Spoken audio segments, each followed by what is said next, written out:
Thank you, Rabbi Yaakov, for inviting me. It's a special pleasure to be here. I've been to H3s in Chicago, in Baltimore, Toronto, and London. And to be in each different community, each with a different accent, people from different walks of life, what they have in common is everyone is taking time from their busy schedules in order to improve their avodas Hashem and to help each other more in business. And Hiratzain, everyone that's close to everyone should be matzliach in their endeavors. Ribis is very unique. When it comes to most isurim involving money, when a person is stealing, when he's over gezel, when he's over oino geneves das, he knows good and well what he's doing is wrong. He'll rationalize it. He'll say it's not so bad, but he knows this is not something to be proud of. Ribis, on the other hand, is very different. Paying interest is just part of business. We pay interest on our credit cards, we pay interest on our mortgages, on our financing. It's very natural. And it's not something that we find offensive or problematic, which is one of the reasons why, unless we talk about it, unless we think about it, it's very easy for Ribis to slip in under the radar. And in fact, the Avnei Nezer writes, he calls the Sefer on Hilchos Ribis Bris Achim, because there's nothing inherently wrong with charging interest. You can rent a car, you can rent a house, why can't you rent money? But he says it is a Bris Achim. Kadosh Baruch Hu expects us to treat our brothers differently. And when we're dealing with a fellow Yid who's struggling, has cash flow issues, we're expected to help him out without expecting anything in exchange. But it makes the Hilchos Ribis a little bit less intuitive. The second point is that today's world is very different than our parents' and grandparents' world. The business environment has changed. The frum communities, business have become ever more complex. While our grandparents may have had a mom and pop store, over time, many of these businesses have evolved and grown into bureaucracies. And as they've become more professional, they've had to up their game, they've had to put in processes, and their financing has become more complex as well. And if we don't put a special emphasis and thought about it, it's all too easy for the halachic ramifications of the changes of the business environment to slip through unnoticed, and we could find ourselves facing very, very difficult halachic challenges. So what I'd like to focus on today is some of the areas in Hilchos Ribis that perhaps people don't think about are not discussed that much by the poskim because they're relatively new questions. So let's begin with a very basic question. In the olden days when you needed a loan, you went to your local bank. The bank was probably not Jewish. If it was Jewish-owned, the president wore a yarmulke and probably sat behind you in shul. And you knew transaction between two Jews requires a heter iska. Things were pretty straightforward. Today, many firm people are dealing with public companies. They may be dealing with hedge funds, private equity, financial firms, private lenders, especially in today's environment where non-banks have stepped into the marketplace. So we have a critical question. What types of institutions require a heter iska? And the challenge is that when you're dealing with a frum yid, we know you're Jewish, he's Jewish, we need an iska. When you're dealing with a hedge fund or a public bank, there are thousands or tens of thousands of shareholders and investors. Some are Jewish and some are not.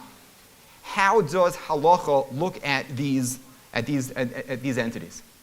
Now, this is actually not a new question. This has been hotly debated for almost 200 years. The Kitzur Shulchan Aruch actually writes about it. He actually has an astounding psak. He says it is usur to borrow from any bank, and it is usur to deposit in any bank. And he says, because if there is one Jewish shareholder, then when you're borrowing from them, so a small percentage of this money is Jewish, you're paying interest to that Jew. If you're depositing or investing in the bank, if there's one Jewish borrower, you are now a participant or you are a partner in this loan, and you have a ribus concern. Now he points out, why are both usur? If there are no Jewish investors, it should be okay to borrow. And he says, because I know not everyone will listen to the psak, and therefore he completely outlaws banks. Now, perhaps no surprise to anyone in the room that this psak was not accepted in Klal Yisrael. There are dozens and dozens of tshuvos written about it. Almost all of them permit banks for various different reasons. And what emerges is 3 or 4 categories. So let's break it down. If you have an entity that is majority Jewish, more than 50% of the shares are held by a Jew, that is clearly Jewish Halacha according to almost all poskim. And in that case, you would need a Heter Iska. Now in the States, there are a number of banks, and specifically ones that deal in real estate and healthcare, that are in fact majority owned by Jews. And it is critical to make sure, if you're going to be doing business with such a bank, do they have a Heter Iska, and is the Heter Iska written correctly? Not every Heter Iska is created equally. Legal counsel of these banks often like to put in things to protect the lenders, which may invalidate the Heter Iska from a halachic perspective. So if you're dealing with an entity that is majority Jewish owned, make sure to ask about the Iska, show it to your own Rav, and do it early in the process. If you wake up about a potential Iska issue at the closing table, trust me, it will not end well. That's not the time to start negotiating. Do it in advance. It should be the first step in your due diligence, not the last. So that's the first category where majority Jewish owned.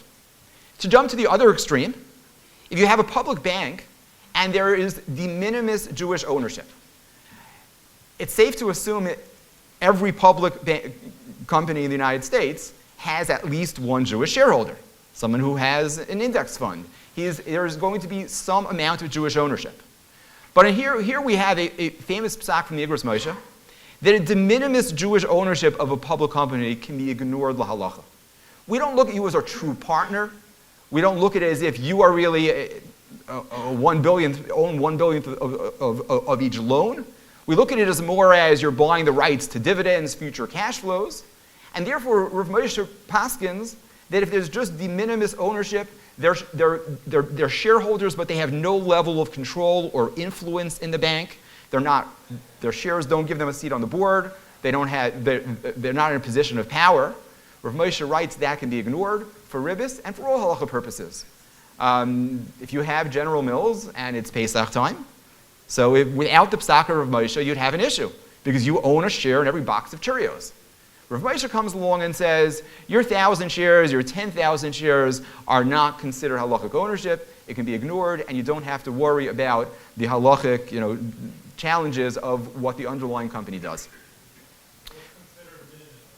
That's a great question. What Rav Moshe writes is you have no influence on company policy, which means if you have 1,000 shares of a company and you try to call the CEO and give your insight and deus of how they should run the company, the secretary is not putting you through.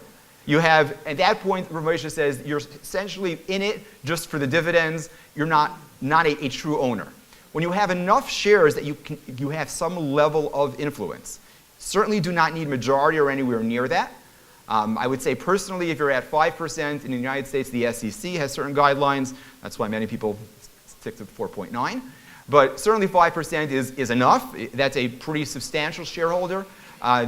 They may not listen to you, they may not follow your instructions, but you'll have their ear, they'll listen to you. Less than that, it probably depends on the size of the company and how concentrated the other shareholders are. Okay, good. We'll get there. If he's on the board, but he's on the board because he's a well-connected businessman, but not because of his ownership. So there, Rav Belsky said over from Rav Moshe that is not a concern.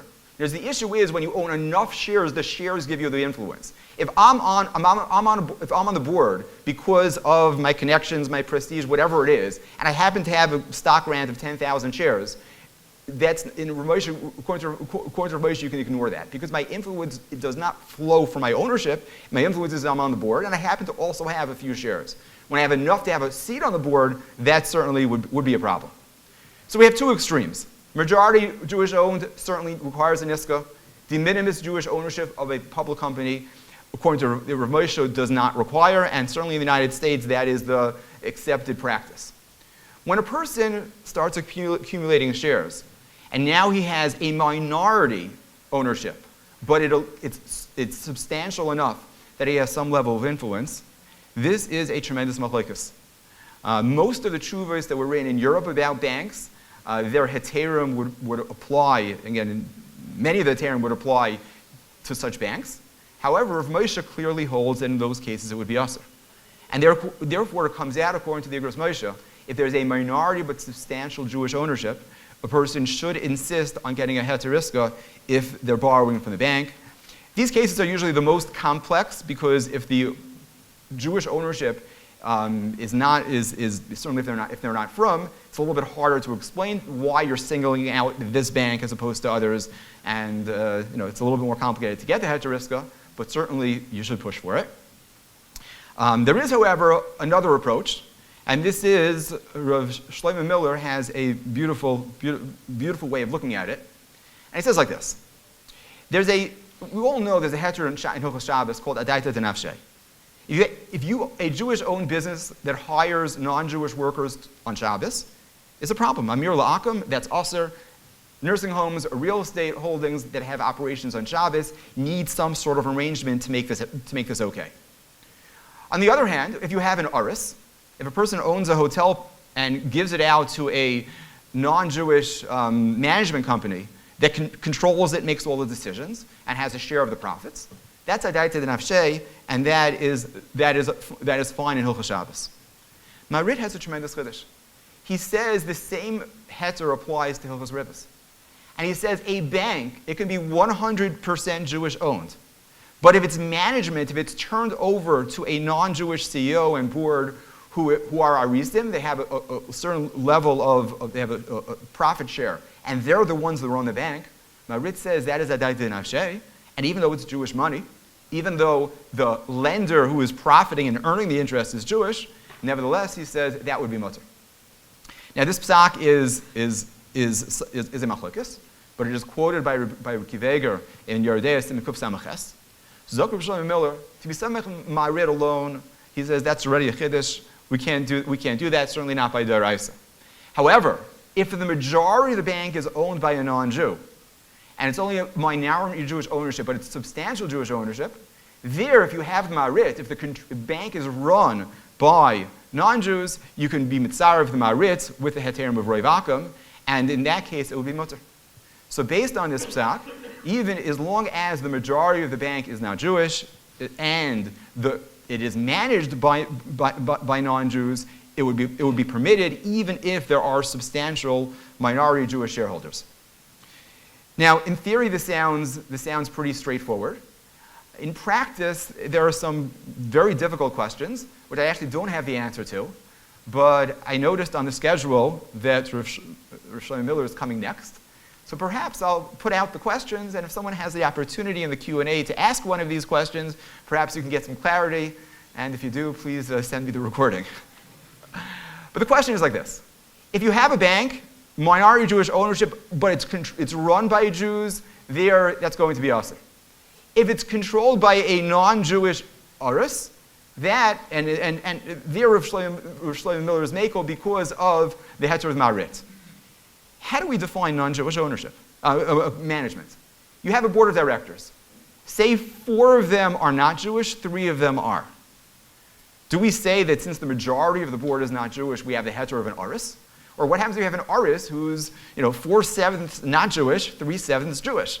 Do we go by the majority? Does it have to be completely non-Jewish? So how exactly do we translate this maharit to today's structures? Even if the board is not Jewish, what if the CEO is Jewish, the loan officer? Who is the deciding factor, or who is the actual aris that we're looking at in determining whether this maharit will apply?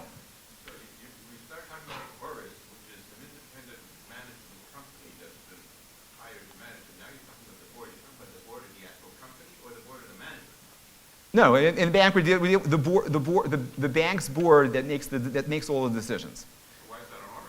It's not an independent manager. Okay, you don't need independent contractor is more of a tax classification than in halacha. And aris you need is the fact that they have the independence to make their own decisions. They don't have to answer to the shareholders. The shareholders can vote them out and perhaps sue them if they breach their fiduciary responsibility. But while they're the board, they're the ones that control it, and the CEO answers to them. So I would consider them an aris as long as they have a level of profit share. So again, so this is I'm sorry, we're running a little bit late, so I want to just get through a few more halachas. Now, another area which is again today it has evolved over time is perhaps one of the most famous psakim in Hilchos Ribis is there's another heter from the Igros Moshe that ribus applies only when there is an individual, there's a Jewish person that borrowed the money and has a shibud aguf, there's a personal obligation to pay it back. A non-recourse loan, if you lend money to an entity, whether it's an LLC, whether it's a company, or whatever other legal structure there is, but if there's no personal guarantee, there's no shibud aguf, there's no individual that has to pay it back, Rav Moshe writes, that is not subject to Hilchos Ribis. Now this is a tremendous kula. It means if you buy a bond, you don't have to worry about whether it's a Jewish company that issued it, because you can't go after the owner. Many commercial loans, certainly with banks, are non-recourse, and if we follow the psak of the Igros Moshe, who the lender is irrelevant, as long as the borrower is an entity. It's non-recourse. There's no claim. There's no shibud haguf. There's no claim against any individual. Now, this psak is from the Igros Moshe. This is a psak that has some level of controversy in Eretz Yisrael. By and large, the poskim did not follow this particular psak. In America, it's more common. My understanding is Rav Shlomo says over b'shem Reb Aaron that he was choshesh for ribus d'oraisa. He is not tzomech on it. So I don't know what the minhag or hanhag of the poskim is in Toronto. But one word of caution is that it became, in people who rely on it, it became this thing. As long as it's a non-recourse loan, then there's no issa ribus. We follow this psak. Over the past few years, there have always been, especially, there are very often carve-outs on a non-recourse loan. Now, initially, these were bad boy carve-outs that if you committed fraud, you're on the hook. So that, you probably still have the Igros Moshe. As long as you know you're not committing fraud, then it's a non-recourse loan. If you know you are committing fraud, you have plenty of other problems besides Hilchos Ribis. But over time, these carve-outs have expanded. And we can have completion carve-outs, we can have interest reserve replenishment guarantees, and you can have springing guarantees. The fact that it's called non-recourse, you have to read the fine print. You should be reading the fine print because, first of all, you may have a lot more liability than you imagine. And in today's environment, unfortunately, many people are finding out the hard way that what they signed was not nearly as innocuous. But there's the halacha component as well. If there is personal liability on an interest replenishment reserve, that is, you almost certainly do not have the heter of the Igros Moshe. If there are rebalancing guarantees, many of these guarantees really void the whole heter of the Igros Moshe, and you have to be very careful if someone is being saimach on it, does it really apply to the loan? It might be called non-recourse, but that may not actually be what's happening. Now, another area in business, which is Ribis kind of slips in, is almost every operating agreement has a capital call provision. Property is under stress, it needs cash. Today's environment, it's usually their rate cap is expiring, and suddenly they have to. There's not enough capital to cover or refinance. So in most of these cases, a syndicator has the right to make a capital call. The investors all have to put in their share of capital. If they default, there is either a punitive dilution, or sometimes there is an interest rate provision that whoever defaults, the other members will put money into the entity on their behalf and earn an interest rate. It's usually a punitive interest rate. Now, this is ribus. And they're going into such a syndication. Unfortunately, it's very common, even when they're from syndicators, from groups that are doing it, somehow, if they're not sensitive to this, the operating agreement has a provision that interest will be charged to whoever fails to make their capital contribution. So this is something that needs to be addressed. If you're following the psak of the Igros Moshe, then you'll have that heter, because almost always these loans are non-recourse. They're collected only from the defaulting members' distributions or their membership interests. You can almost never go after the defaulting members personally. But if one is not relying on this, or if there is some level of personal indemnification, this has to be addressed. and you'll have to have a Heter Iska in place if there is a capital call provision. Best practice is just to put a Heter Iska klali in the operating agreement initially, because if you wait until there's stress and there's a problem and there are defaults, you're not going to remember to do the Heter Iska. There'll be problems. It's not the time to start with that. Another common ribus that comes up in real estate are in leases. Many leases have rent is due the first of the month. There's a 10-day grace period. And if it's not paid by the 10th or by the 15th, there are fees. There are penalties for paying late. Now, if you think about it, what is a late payment fee? You're charging someone for holding on to your money. This sounds a lot like ribus. But the halacha here is that it depends on how it's structured. When you're dealing with a loan, any penalty on a loan is a problem. So you have a gemach that lends out money for free. It's due at a certain date. If they're late, they have to pay. There's a fee. That is always going to be also. However, when we're dealing with derech mekach u'memkar, you never lend your tenant money. It's a lease. It's a purchase. It's a service that was provided. So when we're dealing with derech mekach u'memkar, there Chazal permitted a one-time fee. So to write if the rent is not paid by the 15th, there will be a fee of X dollars or even a percentage, that would be okay. However, for it to be a recurring fee, for it to say if it's not paid on time, 1% per month will be added. Once it's a knas hanisrabe, that is going to be awesome. And therefore, you have to check your leases. In the United States, interestingly enough, residential leases are virtually always only have a one-time penalty.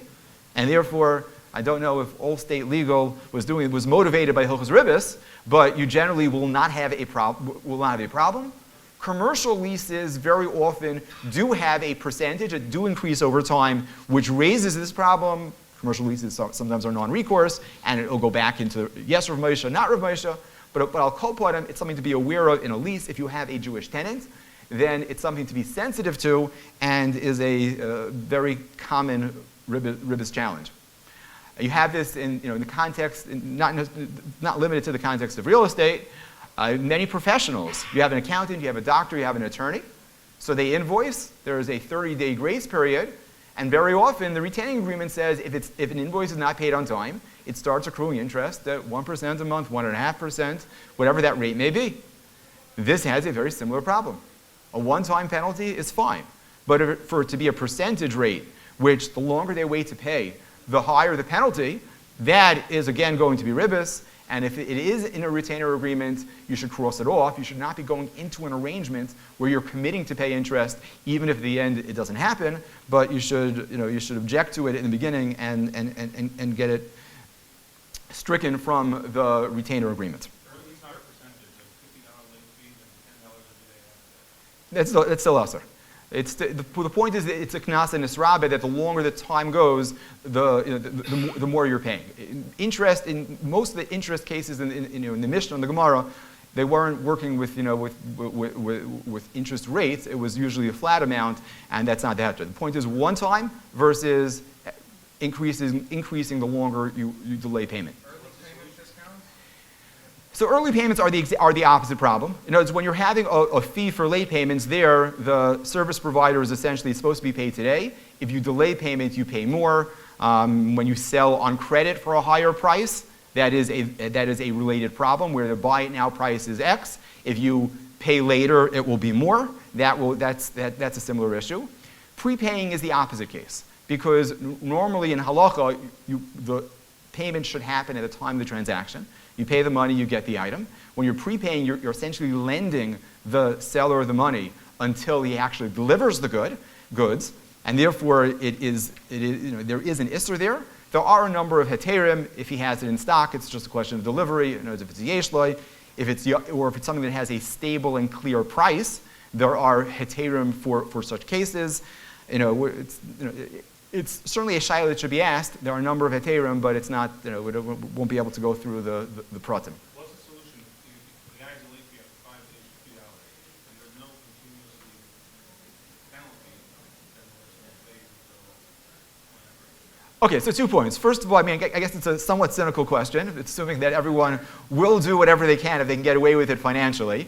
But really 2 points. In the context of a lease, what you can do is each month's rent is really independent.